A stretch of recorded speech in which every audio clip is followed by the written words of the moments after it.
Cerita keren ini dimulai tahun 1951 di distrik Kolar, negara bagian Karnataka, India. Petani yang menggali sumur secara tidak sengaja menemukan batu mengandung emas. Sekelompok masyarakat yang dipimpin Surya Vardhan ingin menguasai tempat itu. Surya Vardhan tidak ingin dunia tahu tentang kandungan emas di Kolari. Dia membunuh semua petugas pemerintah yang datang melakukan survei. Di waktu yang sama di distrik Mysore, seorang ibu bernama Santama melahirkan bayi laki-laki. Santama yang hidup miskin merawat dan membesarkan bayinya dengan penuh kasih sayang. Bayi itu diberi nama Raja Krisnapa Bhairya. Krisnapa dibesarkan hanya oleh ibunya saja. Ayah Krisnapa entah pergi kemana. Santama selaku ibu sering mendapat hinaan dari masyarakat setempat, tapi dia tetap bekerja keras untuk membesarkan anaknya. Seiring berjalan waktu, kondisi kesehatan Santama memburuk. Anaknya yang sudah berusia 10 tahun bisa membantu mencari uang untuk biaya pengobatan. Tapi uang yang dihasilkan tidak cukup untuk menyembuhkan sang ibu. Santama sangat mengkhawatirkan anaknya jika dia meninggal. Santama ingin anaknya menjadi orang kaya raya. Dengan memiliki banyak uang, hidup anaknya bisa damai. Tapi tanpa uang, orang bahkan tidak bisa mati dengan damai seperti yang dia alami. Oleh karena itu, Santama meminta anaknya berjanji untuk menjadi orang berkuasa dan kaya raya. Anaknya harus mati sebagai orang banyak harta. Janji itu pun diucapkan dengan penuh hikmat oleh Krisnapa. Suatu hari, apa yang paling ditakuti terjadi. Krisnapa pulang dengan semangat membawa obat untuk ibunya. Namun, ibunya ditemukan sudah kaku tidak bernapas lagi. Krisnapa sangat sedih dengan kepergian sang ibu untuk selama-lamanya.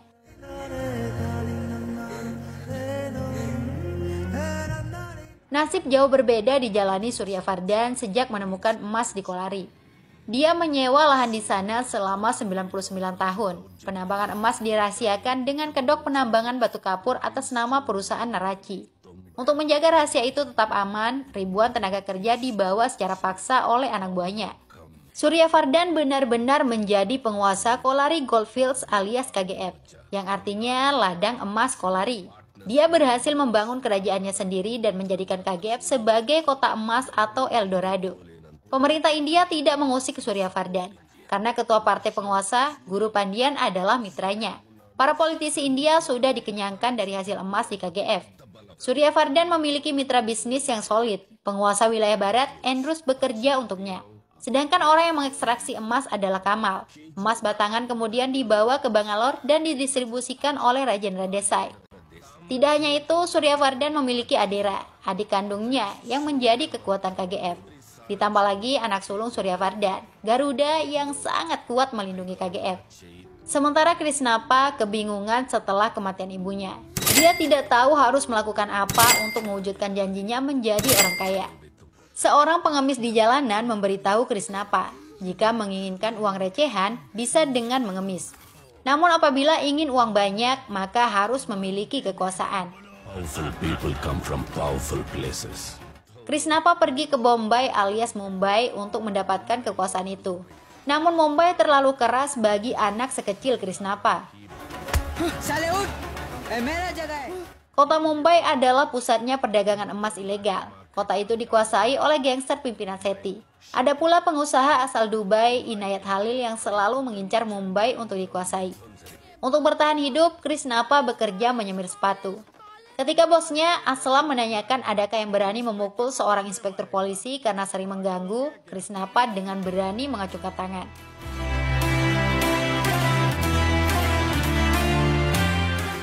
Ambisi menjadi kaya membuat Krisnapa matang sebelum waktunya. Dia memukul inspektur polisi itu dengan botol, lalu kabur melarikan diri bersama teman-temannya. Tiba-tiba Krisnapa berhenti ingin kembali. Inspektur itu harus tahu siapa yang memukulnya. Krisnapa pun memperkenalkan diri, namanya Rocky. Kemudian memukul inspektur itu lagi. Otomatis Rocky ditangkap polisi. Krisnapa mengganti namanya menjadi Rocky, terinspirasi dari merek sebuah perusahaan. Dia ingin namanya menjadi sebuah simbol, sehingga sejak saat itu Krisnapa dikenal sebagai Rocky. Keberanian Rocky yang masih kecil menarik perhatian Sethi selaku gangster penguasa Mumbai. Rocky dibebaskannya dari polisi. Rocky pun siap bergabung dengan gangster pimpinan Sethi. Ketika Rocky ditanya apa yang diinginkan sehingga sangat berani, Rocky menjawab menginginkan dunia. Sungguh jawaban luar biasa.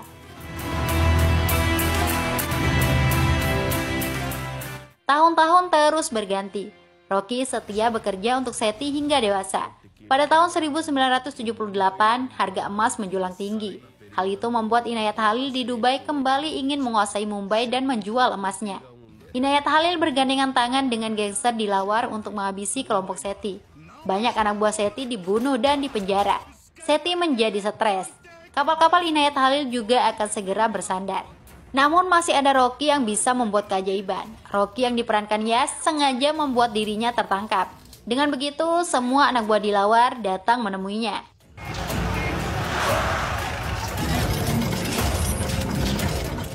Rocky yang dianggap sudah lemah tak berdaya langsung garang saat ingin dibunuh. Rocky membantai musuh-musuhnya dengan mudah.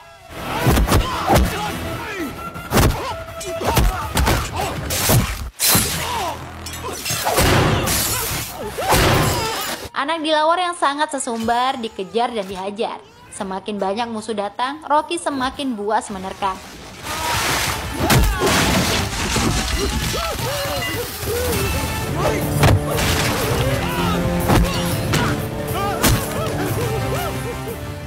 Rocky menggantung anak dilawar di pelabuhan, sehingga kapal-kapal yang mengangkut emas milik Inayat Khalil memilih kembali. Mumbai tetap di bawah genggaman Sethi. Keberadaan Rocky menjadi kekuatan Sethi untuk terus menguasai perdagangan emas di Mumbai. Rocky diberi tanggung jawab mengawasi emas yang didatangkan dari Afrika. Kehebatan Rocky membuatnya dilirik juga oleh bos Sethi, Andrews, yang merupakan mitra bisnis Suryavardhan. Andrews menawarkan pekerjaan untuk Rocky di Bangalore. Apabila berhasil, Rocky akan dijadikan penguasa Mumbai. Hal itu membuat Sethi merasa tersaingi. Rocky sangat bersemangat menerima tawaran Andrews. Dia pergi ke Bangalore. Sesampai di sana, Rocky menemukan jalanan macet karena ada acara ulang tahun putri kesayangan Rajendra Desai, yang juga mitra bisnis Suryavardhan. Salah prosedur suntai. Rocky marah ada orang merayakan ulang tahun hingga memblokir jalan raya. Kemarahan Rocky langsung sirna ketika orang yang ulang tahun ternyata sangat cantik.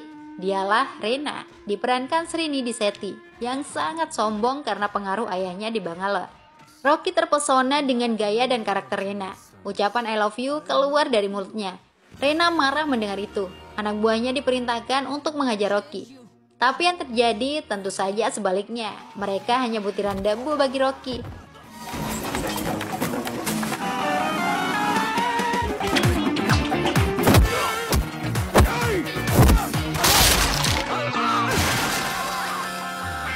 Tunangan Rena, Kamal, marah besar karena ada pemuda yang berani menyatakan cinta pada Rena. Orang itu dicari dan harus dibinasakan.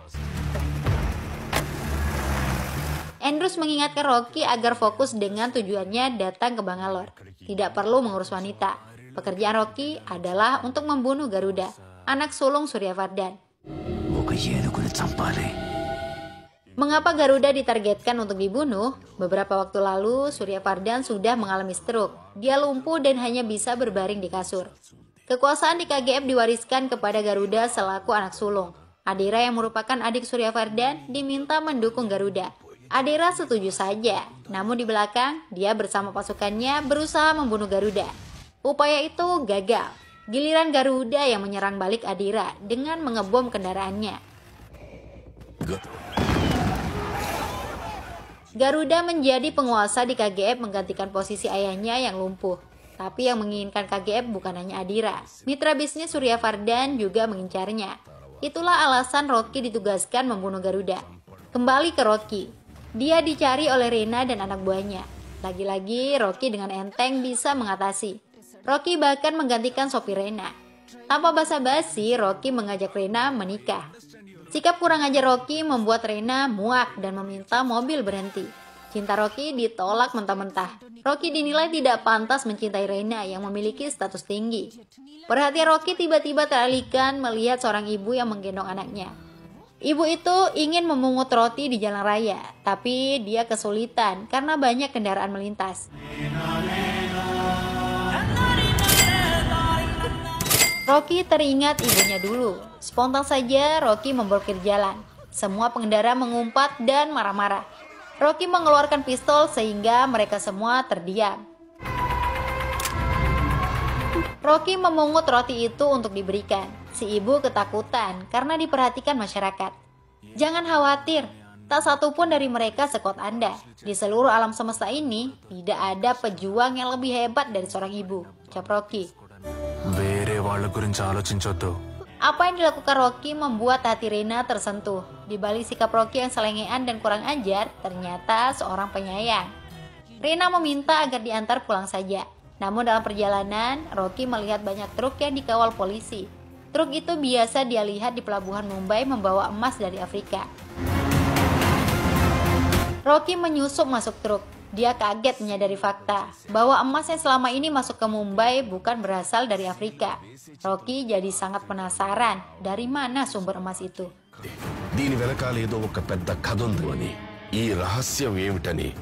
Selanjutnya, Rocky harus menghadapi kemarahan Kamal karena mengganggu Rena. Kamal menganggap Rocky sudah melakukan kesalahan besar. Seharusnya Rocky mencari tahu dulu tentang Bangalore sebelum datang. Kamal ingin menembak Rocky. Rena menghentikan itu. Rina hanya ingin Rocky dibuat malu karena telah berani mencintainya. Karena Anda sangat berani, saya berikan kesempatan. Jika Anda berani menyentuh saya sekarang, saya akan jadi milik Anda, ujar Rina menantang Rocky. Rina berani sesumbar karena Rocky berada di bawah todongan senjata. Situasi itu membuat Rocky mundur dan menjauh. Rocky ditertawakan dan diolok karena dianggap ketakutan. Padahal Rocky hanya mencari korek api, lalu datang kembali dengan menyiram bensin. Rina dan semua orang jadi ketakutan. Mereka bisa mati terbang tak kunjung sirna. Rocky tidak peduli dengan semua itu. Dia fokus agar bisa menyelesaikan misinya membunuh Garuda. Untuk menemukan terowongan yang bisa digunakan menuju istana, Rocky mulai membuat kekacauan, seolah-olah terjadi kebakaran. Dengan begitu, perhatian para penjaga teralihkan. Rocky pun bergerak diam-diam masuk ke ruang perawatan. Di ruang itulah, semua informasi tentang KGF bisa didapatkan, termasuk lokasi terowongan menuju istana Garuda. Apa yang dilakukan Rocky dilihat oleh salah seorang pekerja bernama Sampat. Rocky mengancam pekerja itu agar tutup mulut. Panglima KGF curiga dengan insiden kebakaran. Hal seperti itu tidak pernah terjadi sebelumnya. Apalagi belum lama ini, puluhan pasukannya juga terbunuh. Faranam menemukan tanda-tanda bahwa ada pekerja yang sudah masuk ruang perawatan. Faranam dan Garuda tidak ingin timbul masalah lagi. Semua pekerja di zona ruang perawatan dikumpulkan. Siapapun yang telah menerobos ruang perawatan harus menyerahkan diri. Jika tidak, semua pekerja di zona itu akan dibunuh. Rocky mulai panik. Sampat yang mengetahui Rocky pelakunya sangat ketakutan. Apalagi istrinya akan segera melahirkan. Dia tidak rela jika istri dan anaknya dibunuh. Sampat berlari maju ke depan, tapi bukan untuk mengungkap jika Rocky pelakunya. Sampat justru mengambil pedang dan ingin membunuh Garuda. Tentu saja Sampat ditembak dan mati saat itu juga. Apa yang dilakukan Sampat adalah pengorbanan untuk melindungi anak dan istrinya, termasuk juga melindungi Rocky, karena Rocky dianggap bisa menjadi penyelamat. Garuda mengira Sampat orang yang dicari. Kabar itu sampai keluar KGF bahwa Rocky sudah ditembak mati setelah masuk ruang perawatan. Rina menangis mendengar informasi itu. Sebenarnya bukan Sampat saja yang memiliki keyakinan jika Rocky bisa menjadi penyelamat. Salah seorang pekerja yang tingkahnya seperti orang gila juga menyebut Rocky akan menjadi pelindung mereka. Itulah mengapa bayi perempuan yang baru dilahirkan diberikan kepada Rocky. Tapi Rocky masih tidak peduli. Dia datang ke KGF membawa misi sendiri. Suatu hari, seorang pekerja yang sudah tua diketahui oleh penjaga jika matanya buta. Kakek itu diseret ke ruang bawah tanah untuk dibunuh. Rocky tidak bergeming. Anak-anak mulai mengoloknya. Selama ini memang tidak ada yang berani melawan. Setelah kakek buta itu meninggal, bayi perempuan yang baru dilahirkan juga dipastikan akan dibunuh. Wajah bayi tak berdosa itu melintas dalam ingatan Rocky. Tidak mungkin dia tetap berdiam diri membiarkan seorang kakek dan bayi dibunuh. Rocky mulai menunjukkan siapa dirinya. Seorang penjaga yang menghardiknya dipukul dengan sangat keras. Inilah Rocky sebenarnya, gangster terkuat Mumbai. Saat itu juga semua pekerja terhenyak menyaksikan aksi seorang Rocky.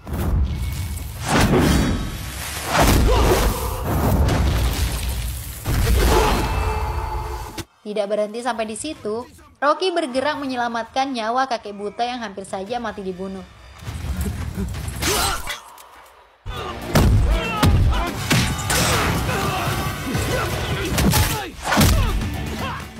Sejarah telah terjadi di KGF. Sebanyak 22 orang anak buah Garuda terbunuh. Satu orang penjaga, Ruga, yang sering melakukan penyiksaan, diseret ke hadapan para pekerja. Suara ribuan pekerja bergemuruh. Rocky kemudian menghabisi nyawa Ruga. Para pekerja sangat puas. Inilah momentum yang ditunggu sejak lama. Rocky kemudian meminta para pekerja membakar puluhan mayat itu. Rocky mengaku sudah siap perang meruntuhkan kekuasaan Garuda. Sosok Rocky membangkitkan keberanian para pekerja.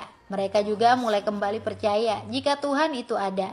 Rocky yang dianggap sudah mati kini unjuk gigi. Apapun yang terjadi di KGF diketahui oleh Andrews, Rajendra Desai, dan lain-lain. Karena adik kandung Garuda, Virat bersekongkol dengan mereka untuk menguasai KGF. Hal yang ditakutkan Virat, hilangnya 23 orang penjaga membuat Garuda murka. Garuda akan pergi melakukan penyelidikan. Sebanyak 20.000 pekerja bisa saja dibunuh untuk mengetahui fakta sebenarnya. Virat tidak ingin keberadaan Rocky terungkap. Untuk mengalihkan perhatian Garuda, Virat memiliki ide gila. Ayahnya, Surya Vardhan yang sudah lama stroke, dibunuh oleh Virat sendiri.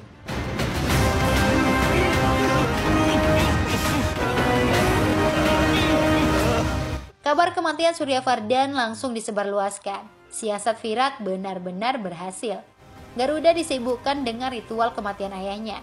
Panglima KGF Varanam memiliki firasat buruk dengan semua yang terjadi. Puluhan penjaga tiba-tiba hilang. Surya Vardhan juga meninggal. Varanam menyarankan kepada Garuda agar menggelar ritual untuk Dewi Kali malam hari nanti. Dengan ritual persembahan diharapkan bisa menghilangkan mara bahaya. Garuda setuju dengan saran itu. Setelah ritual, Garuda berjanji akan membunuh semua musuh-musuhnya, termasuk teman-teman ayahnya yang serakah menginginkan KGF. Untuk memastikan keselamatan Garuda, Varanam memperketat penjagaan, terutama di setiap sudut istana. Varanam yakin tidak ada celah untuk bisa membunuh Garuda. Garuda sendiri memulai ritual di kuil. Puluhan ribu pekerja juga datang. Garuda akan mempersembahkan 3 orang sebagai tumbal. Ketiganya adalah tawanan Garuda. Tawanan pertama dan kedua dipenggal oleh Garuda. Sementara Varanam berhasil mendeteksi adanya orang yang telah menggunakan terowongan. Hal yang paling mengagetkan, ternyata tawanan ketiga masih ada di dalam penjara. Itu artinya ada orang lain yang menyamar sebagai tawanan untuk membunuh Garuda. Varanam terlambat menyadari itu. Sekencang apapun dia berlari menyelamatkan Garuda, Rocky lebih cepat bertindak. Rocky adalah tawanan ketiga yang akan dipenggal. Rocky memanfaatkan peluang besar itu. Dia menebas leher Garuda.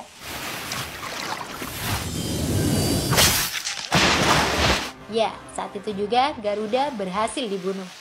Berita penting atas kematian Garuda tersebar dengan cepat. Tidak ada yang menyangka Garuda akan mati semudah itu di tangan Rocky. Kematian Garuda benar-benar membuat puluhan ribu pekerja menjadi pemberani. Mereka berani menghadapi anak buah Garuda yang ingin membunuh Rocky. Ternyata Rocky yang merancang semua itu. Dia memang ingin menjadikan 20.000 pekerja sebagai pasukannya. Itulah alasan Rocky membunuh Garuda di KGF. Padahal sebenarnya Rocky memiliki kesempatan membunuh Garuda saat mengunjungi Bangalore. Apa yang dilakukan Rocky adalah buah dari nasihat ibunya. Kini Rocky sudah memiliki pasukan yang siap mati untuknya.